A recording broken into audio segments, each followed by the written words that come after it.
Hello, everybody. How are you? Hope everybody's doing good today. And it's the season for reunions, it's holiday season. So be careful, take care of yourselves as you enjoy, because it's the time of the year when we are so eager and excited to see each other and see our friends and family. So it's very timely that we have our conversation today about COVID and flu, all the nasty things. We have to discuss about it so that we are able to do self care and care for our families and loved ones, right? So, this last Friday, the Ethnic Media Services held a national press conference on aging, like a pandemic of older Americans. It's what it's called. EMS is based in San Francisco, and it is being led. Its director is the ever dynamic um, Sandy Close, and I was able to attend the forum on a health forum that it organized, and it's titled "Pandemic of Older Americans."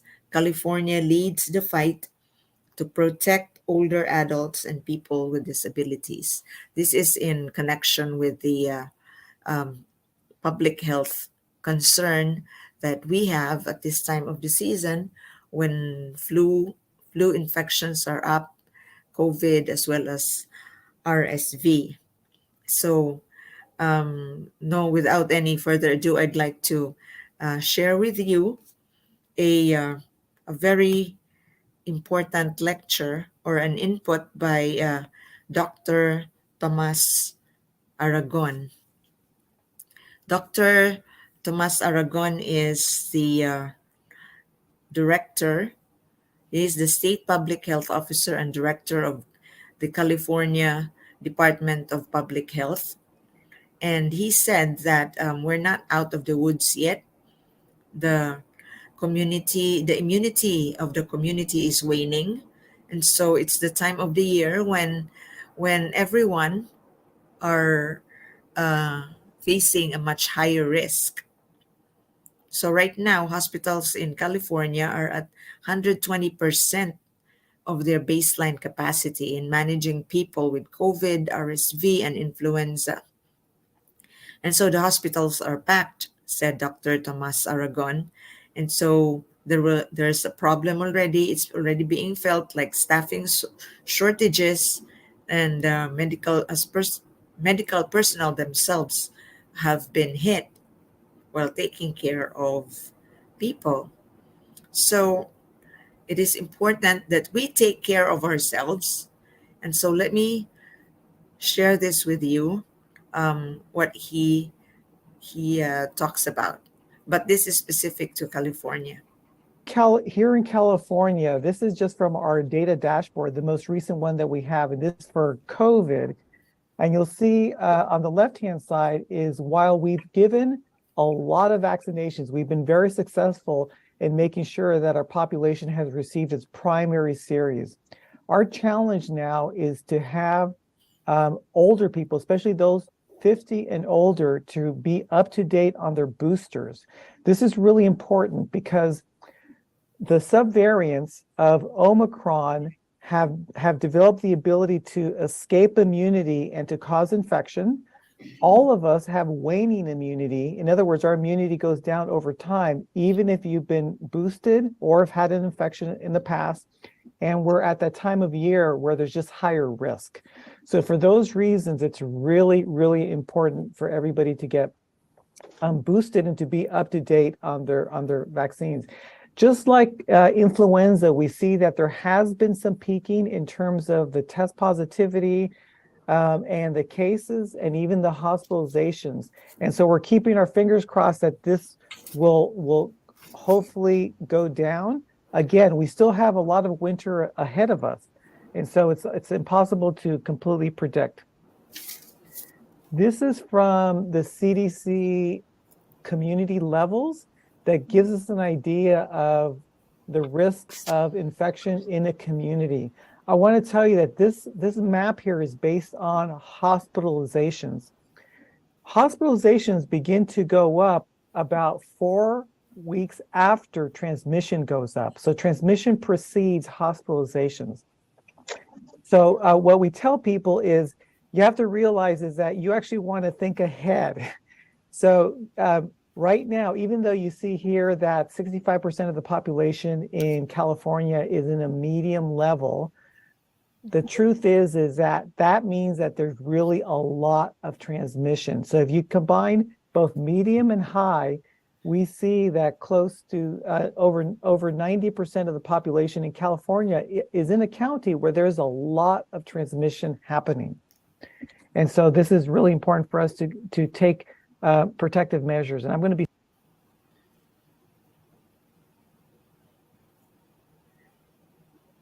There you go. It is important for us to take measures. And this is not only true for Californians, but also for people here in New York, especially because we are a much colder state.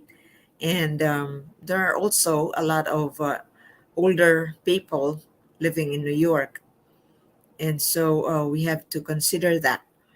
We have to put that in mind because we take care of ourselves and our loved ones at home. Now, I just got some data from the usafacts.org. Now, here in New York, the share of what are the distribution ages of New York? We look at the ages 0 to 4. It has decreased from 6% in 2010 to 5.5 in 2020. This has a lot to do with outmigration. And the share of population that is 65 and older has increased from 36.6% in 2010 to 17.5 in 2021. So that's a considerable amount of older people here in the city or the state. Okay, so in terms of US population, between 2010 and 2021, Texas had the largest growth in population with 4.3 million new residents. And Illinois had the largest decline with 169,076 fewer people. And among counties, Maricopa County in Arizona had the largest growth with 671,405 more people. And Baltimore, Maryland had the largest decline with 44,444 fewer residents. So that's our national data as far as the adult population is concerned. Now, let me proceed to what Dr. Aragon mentioned of the smarter plan for people to take care of themselves. Let's listen. Summarizing those in just a second.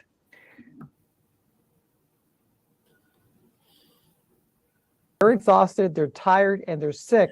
So there's also staffing shortages. So that contributes to the strain that the healthcare systems are experiencing. So in California, we have what's called the Smarter Plan, which is really sort of focusing on how do we manage all of this. And it's not just about COVID. It includes taking into account these other respiratory viruses. So we have a very integrated approach. Of course, one of those is vaccines. So if you look here at the primary series, as I mentioned, we've done a great job with primary series. Our challenge is right now is we need people to get vaccinated and to be up to date. So if you look here at the bivalent booster, of those that are eligible, only 30% people above age 50 have received their booster. So we need people to get vaccinated. It's never too late. It's a long season. If you're not up to date with your booster, it's great to do that. The other thing that we remind people is that in order to prevent infections, no intervention is 100%. Collectively, they do a job. So yes, get your vaccines, wearing a well-fitting mask that has good fit infiltration.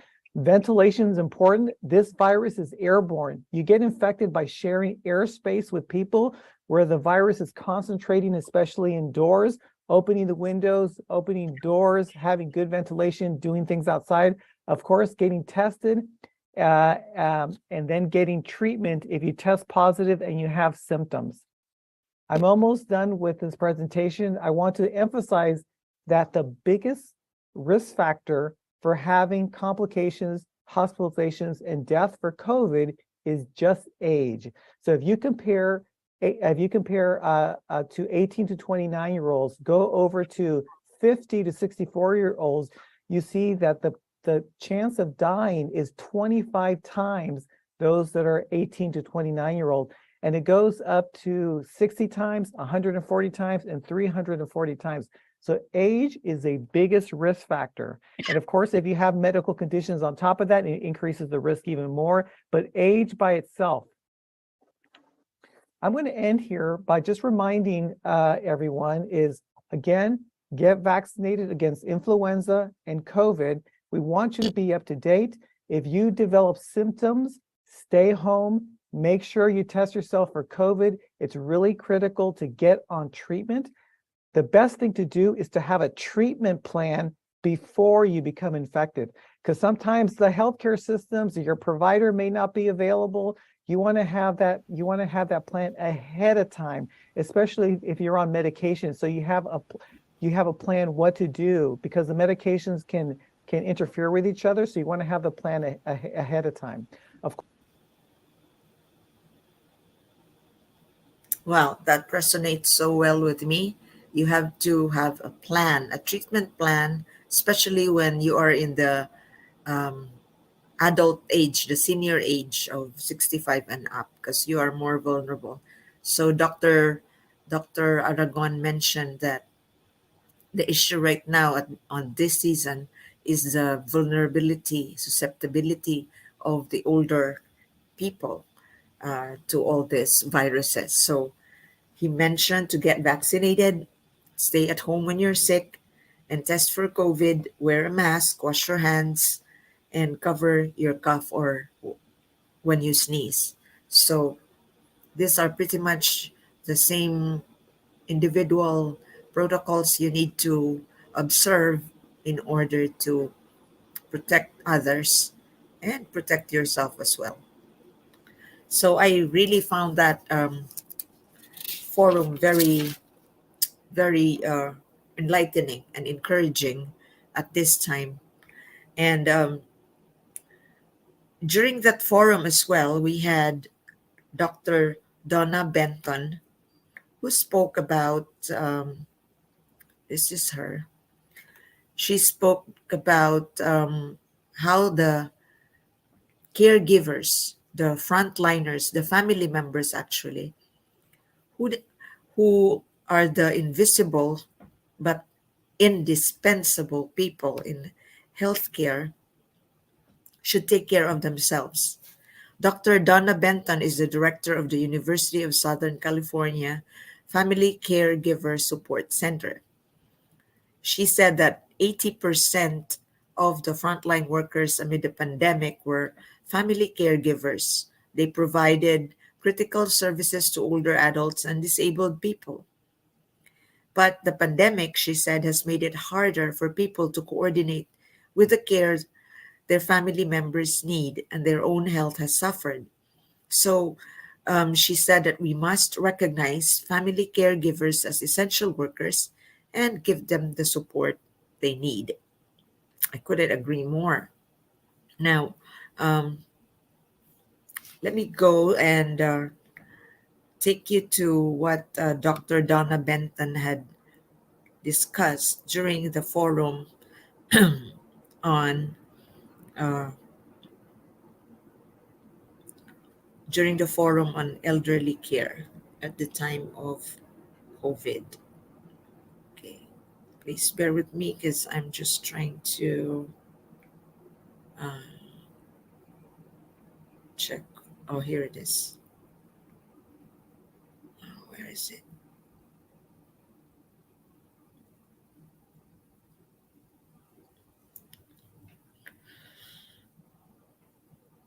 Okay, here she is. Why is this important in relation to COVID? Because oftentimes family member is younger, they might be working, and with COVID, they are going to have to take time off work to help another family member, an older adult who may have dementia, who may have multiple medical problems. And when they have to take time off work, do we have policies and procedures in place that help protect that caregiver who has spent now going on, what are we going on, almost 3 years, over 3 years, in trying to protect the older adult within the family across generations. But those family caregivers are usually the frontline workers for 80% of older adults who are at risk during this pandemic. And now with all the flu and vaccines, they're the ones that have to coordinate and get the person their shots and vaccinations. And when they looked at a survey nationally, it has actually since COVID, the number of family caregivers who say that they are having difficulty coordinating care during this pandemic has risen from about 19% in 2015 to over 26% in 2020. So the pandemic has made it harder for families to help the older adult function. We've seen an increase in the number of family members who are caring for more than one person since 2015. It's gone from 18% to 24%. And so as family members also are trying to coordinate and help somebody who might be may have COVID, and they're trying to keep them from getting COVID, from getting the flu, from getting any of these infections that make it worse. Their own health has also suffered during this time, and we're seeing an increase of family caregivers who report that their own health has gone from fair to poor, and that's also increased during this time. So while I think what's nice is as we're looking to provide care for our older adults, we also need to make sure that those families and friends, because when I use the word family, I mean family of choice, not so it may be by blood, but it could be by affinity. We need to make sure that they're able to get PPEs, that they're easier access for home delivered vaccines. And I know in California, we do have programs where people can come to the home and provide vaccines. Very underutilized program, not marketed enough. We need to make sure that people understand how they can use paid family leave in California during those times, and their COVID leave ability during the time when they need to care for someone. So I know that we're running a little late, so I will save most of this for questions, but I just want you to think about, we know that family across all ethnic groups are the key and the linchpin. As someone said to me, which I like to quote what they said to me, which was that the families members who are the primary caregivers may be invisible, but they are indispensable for keeping and helping us manage COVID and this now, what is it called, triple pandemic that's going right now. The other thing is just, I want to point out that we do have in California, the California Caregiver Resource Centers, who are providing comprehensive services to family caregivers. And during the times when COVID started, we too had to make adaptations, like you had mentioned, for the disability community, in that our population, they weren't 65, but we had to help with bringing meals into the home so that they didn't have to expose themselves while they were caring for someone else. We've got PPEs for family caregivers because they weren't noticed as the essential workers, although they were caring for 80% of the population. And so we want to make sure that we want to help people have that balance, because many people are returning back into work and aren't working from home anymore. As people are back in the community, we need to be able to help families meet this pandemic. That's Dr. Donna Benton. Thank you for that valuable information shared with us during the forum, Dr. Benton. And so I just would like to reiterate that what she mentioned, that like 80% family caregivers provide 80% of healthcare in the homes, and they're invisible, but they are not dispensable. So thank you for acknowledging that. And finally, I'd like to share with you Dr. Susan DeMarois. This is her. She is with the Department of Aging of California. And Dr. Marois is, hold on. She presented the Master Plan for Aging of California that offers 5 bold goals for healthy aging in place. So she said that we are focusing on the contributions that older adults make to our communities. And the 5 goals outlined in the California Master Plan are housing for all stages and ages, reimagining health and healthcare delivery, inclusion and equity, support for caregivers, and affording aging. That's a tall order, but since California has the second largest lifespan in the US, where people over 80 years old are still able to live and thrive, so this is a very important area for government service. So let's take a listen to Dr. Susan DeMarois. Again, I'd like you to bear with me. So what your challenges? I'm going to scan where she is. Here we go. Scan where her speech started.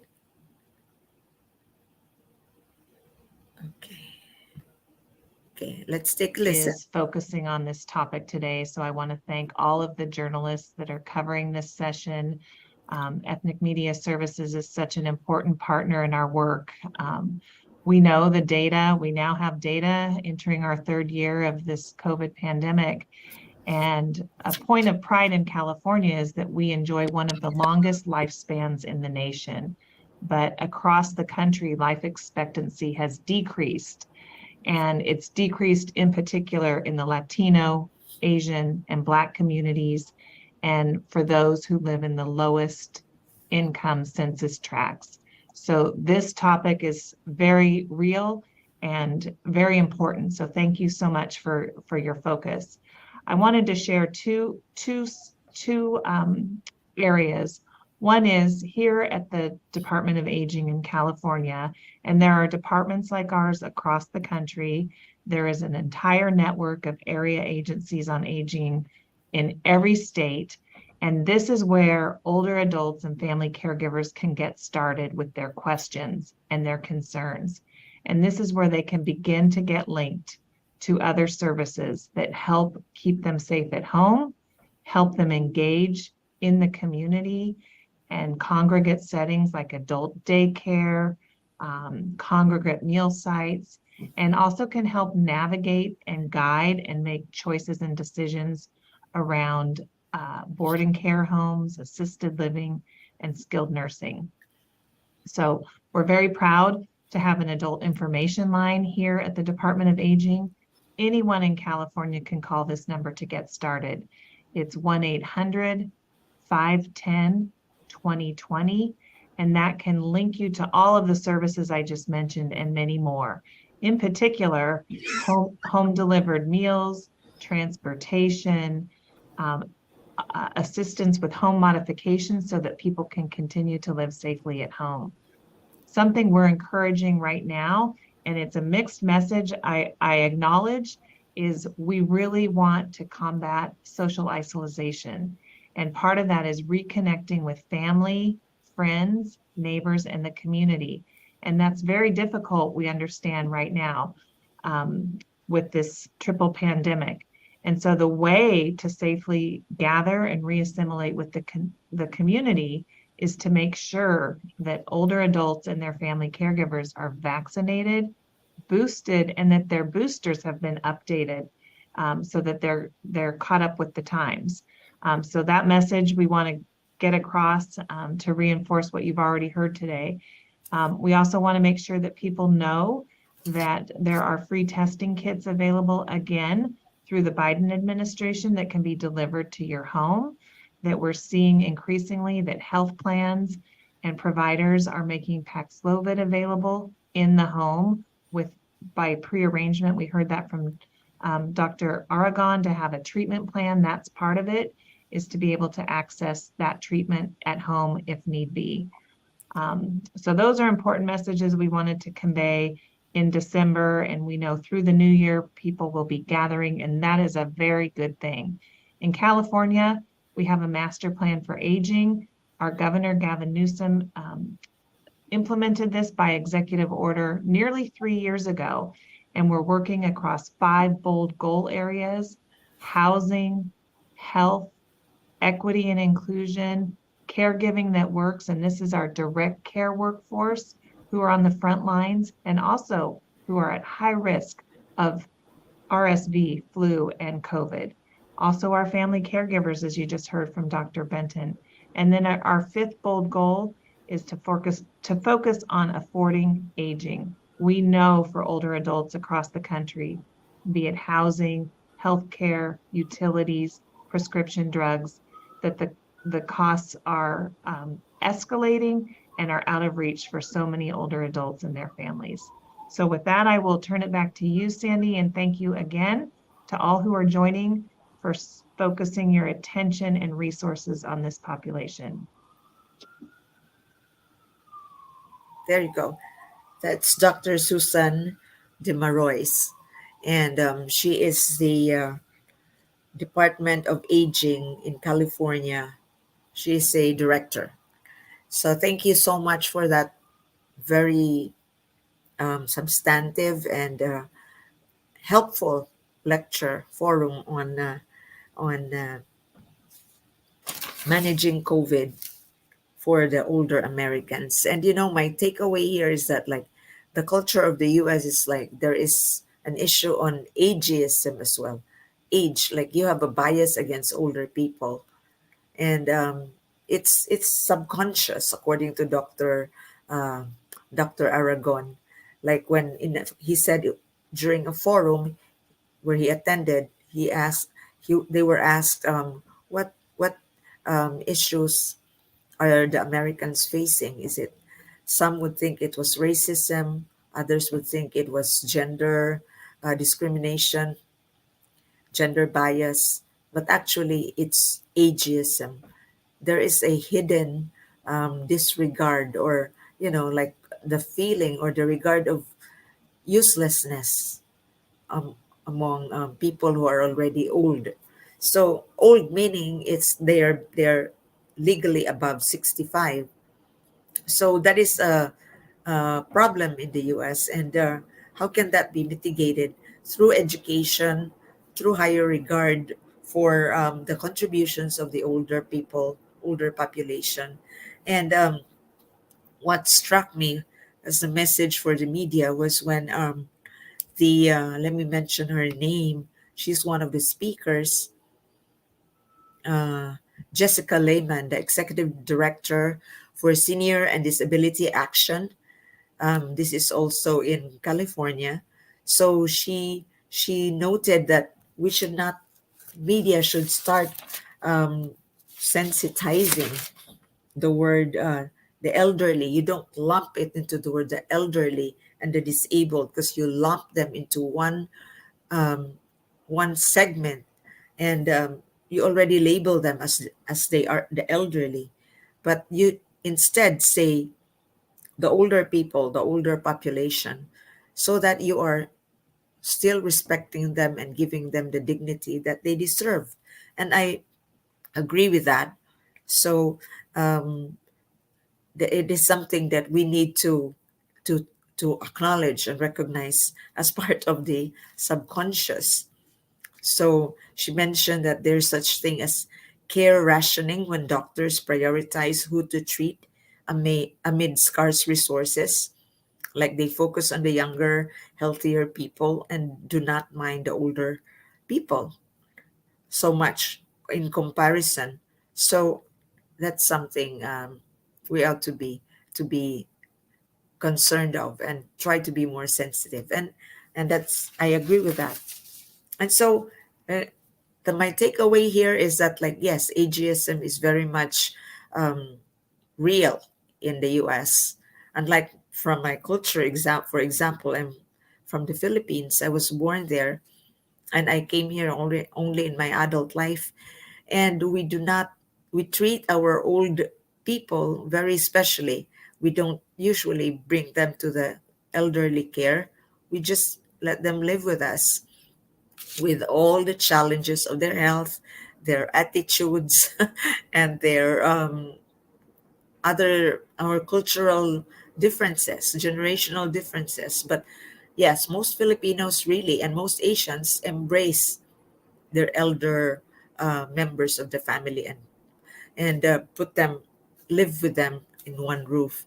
So that is something I am particularly proud of. But I'm also happy that uh, the U.S. government, is doing its best to provide resources for the people who are elderly, who are older in the population here in New York and everywhere else in the U.S. So it's a matter of tapping these resources. So once again, take care of yourself. It's the season to be jolly, but it's also the season to be careful and to take care of yourself. So I hope you enjoyed and you got something out from the forum, from this episode. And I'll see you again. And thank you again, Sandy Close and the staff of EMS, for the forum that you did. Keep doing what you're doing, and we'll do it together. It's much better. Thank you and happy holidays. Much love, everyone.